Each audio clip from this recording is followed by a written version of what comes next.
सीमांचल अखंड है और इस पर बुरी नजर रखने वालों को यहाँ की जनता मुंह तोड़ जवाब देगी। उक्त बातें मंत्री शाहनवाज आलम ने कही। बता दें कि मंत्री बनने के बाद पहली बार किशनगंज पहुंचने पर राजद और महागठबंधन के नेताओं और कार्यकर्ताओं ने उनका जोरदार स्वागत किया। श्री आलम ने पत्रकारों से बात करते हुए कहा कि कटाव रोधी कार्य पूर्व में भी किए जा रहे थे। उनकी मंशा है कि इस कार्य में तेजी आए और काम समय पर पूरा हो ताकि लाखों लोगों को कटाव की समस्या से बचाया जा सके। वहीं उन्होंने कहा कि महागठबंधन के साथियों से आज वो विचार विमर्श करने पहुंचे हैं और जो भी समस्या होगी उसका निराकरण किया जाएगा।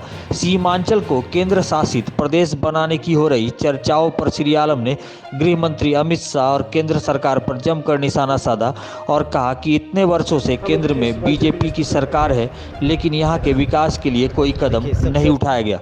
उन्होंने कहा कि यहाँ की शांति को कोई भंग नहीं कर सकता और सभी मामलों पर सीएम नीतीश कुमार और उप मुख्यमंत्री तेजस्वी यादव की भी नज़र है। कटाव से संबंधित जो भी बातें हैं, चाहे वो ग्राम सुरक्षात्मक कार्य हो, ये सारे कार्य पूर्व में भी हो रहे थे। इसमें और गति लाने की आवश्यकता है, ससमय हो जाए ताकि जो है हम लोग लाखों घर, लाखों लोगों को, हज़ारों लोगों को पानी में विलीन होने से बचाएं। इसमें आने वाले दिनों में आप देखेंगे तेजी होगी, काम में मजबूती होगी। अंचल की जो पाक और पवित्र सरजमी है, पूरे देश भर में सीमांचल की जो गंगा जमुनी तहजीब है एक मिसाल है। दूसरी बात है सीमांचल अखंड है। कोई उस पर बुरी नज़र डालता है तो यहाँ की जनता जवाब देगी। और हमारे बिहार के जो कप्तान हैं आदरणीय नीतीश कुमार जी, आदरणीय तेजस्वी प्रसाद यादव जी, उनकी भी नज़र इन सारे मामलों में है। तो मैं समझता हूँ कि यहाँ की शांति को कोई भंग नहीं कर सकता है। सिर्फ नेतृत्व तय करेंगे वो लोग, उनके लिए सक्षम है कौन पीएम होगा, कौन सीएम होगा। इसी क्रम में पहली बैठक है महागठबंधन की सरकार बनने के बाद। पहली बार महागठबंधन के किशनगंज के साथियों के साथ बैठूंगा। सबसे पहला तो उनको आभार प्रकट है।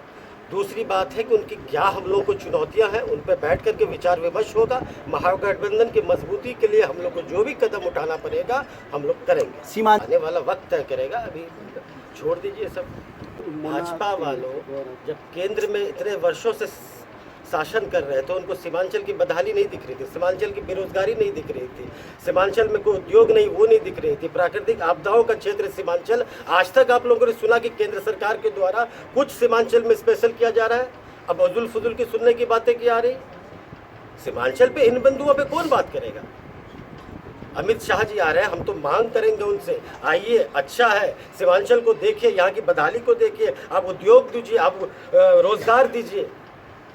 ये सारी बिंदुएं हैं, इन सारी बिंदुओं पे बात होनी चाहिए ना। कि केंद्र में जो सरकार है इतने वर्षों से आपने कभी सुना कि सीमांचल में कोई उद्योग दे रहे हैं, बेरोजगारी के लिए दूर भगाने के लिए कुछ कर रहे हैं, नदियों का जाल बिछा हुआ है उसके लिए कुछ हो रहा है?